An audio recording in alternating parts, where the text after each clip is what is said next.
membahas tentang program studi pendidikan ekonomi dalam 3 menit.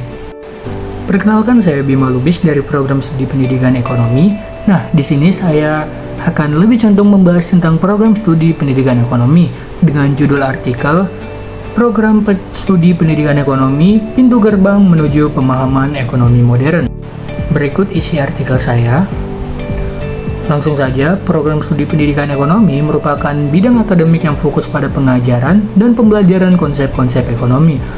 Bidang ini tidak hanya mengajarkan teori ekonomi, tetapi juga metode pedagogi. Ada yang tahu metode pedagogi itu apa?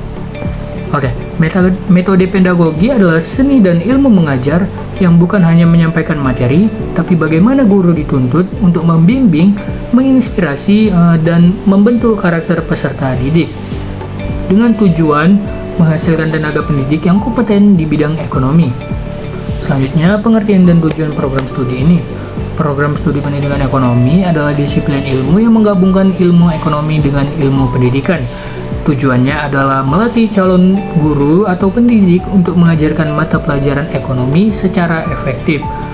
Hal yang dilakukan mahasiswa dalam prodi ini adalah yang pertama, metodologi pengajaran ekonomi.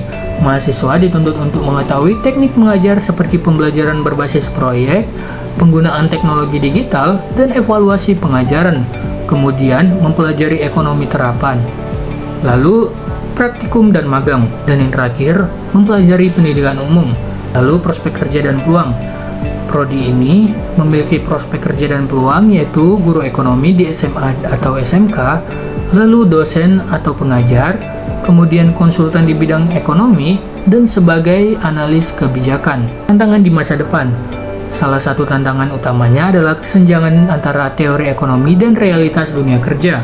Mahasiswa perlu dilatih untuk menghadapi isu-isu seperti ketidaksetaraan ekonomi. Sejarah dan perkembangannya. Program studi ini mulai ada di Indonesia dan berkembang pada era 1960-an. Seiring dengan pembentukan universitas negeri seperti UI dan ITB dengan kurikulum yang didasarkan pada model barat seperti dari Amerika Serikat. Contoh universitas unggulan yang memiliki prodi ini yaitu Universitas Negeri Jakarta, Universitas Pendidikan Indonesia, dan Universitas Negeri Surabaya. Kemudian ada kontribusi terhadap masyarakat dan ekonomi digital.